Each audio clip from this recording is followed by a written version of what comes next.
Hello there, and thank you for clicking play on this video, which has the theme of coming back to the lab.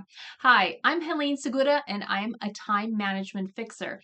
Back in the spring, a couple dozen of your colleagues joined me for my IMS program on time management. And now I'd like to invite you to my October 22nd session. During this session, we'll be covering the 4 critical keys of time management, all of which are absolutely necessary in order to better implement all of the skills which fall under the time management umbrella.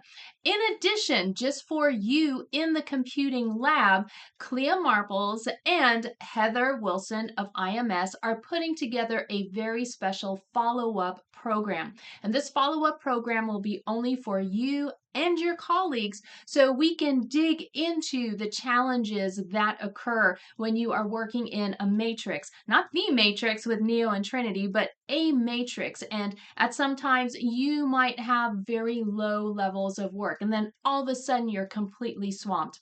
So how do you work productively within that schedule, as well as how do you negotiate time with others within that kind of framework? So I hope that you will join us. Please touch base with Clea or with Heather so we can get you registered for that October 22nd session. Look forward to seeing you there.